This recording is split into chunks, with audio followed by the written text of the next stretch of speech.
জমিজমা সংক্রান্ত বিরোধের জেরে মৃত্যুর পর পারিবারিক কবরস্থানে দাফন না করে নিজ ঘরের বারান্দায় দাফন করা হয়েছে এক বৃদ্ধাকে। এ নিয়ে চাঞ্চল্য সৃষ্টি হয়েছে ভোলার দৌলত খানের দক্ষিণ জয়নগর ইউনিয়নের আজিমউদ্দিন এলাকায়। কবরস্থানের পরিবর্তে কেন ঘরের বারান্দায় দাফন করা হলো মরদেহ? মঙ্গলবার সন্ধ্যা 6:30টার দিকে বার্ধক্যজনিত কারণে নিজ ঘরে মারা যান 80 বছর বয়সী জাবেদা খাতুন।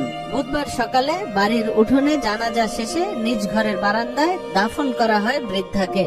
স্বজনরা জানান, জাবেদার স্বামী আব্দুর রশিদ 1.5 বছর আগে মারা গেলে তাকে দাফন করা হয়েছিল সর্দার বাড়ির পারিবারিক কবরস্থানে। স্বজনদের অভিযোগ, ওই কবরস্থানে জমির মালিকানা দাবি করে বৃদ্ধার ভাসুরের ছেলে রফিক ও তার ভাইয়েরা। এতে দুই পক্ষের মধ্যে সৃষ্টি হয় বিরোধ।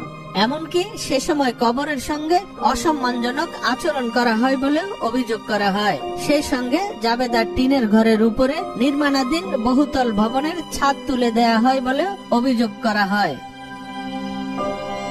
এসব বিষয় নিয়ে দুই পক্ষের মধ্যে দীর্ঘদিন ধরে চলে আসা বিরোধের জেরে পারিবারিক কবরস্থানে জাবেদার মরদেহ দাফন করতে চাননি বলে জানান স্বজনরা।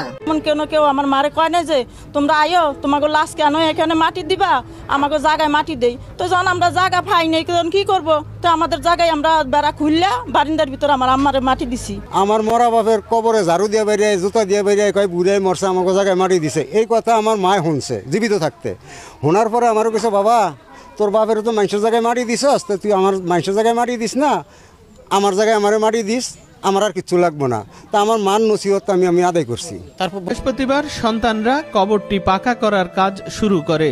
সে সময় ঘরের বারান্দা থেকে মরদেহ তুলে অন্য কবরস্থানে দাফনের অনুরোধ জানান স্থানীয় জনপ্রতিনিধি ও পুলিশ।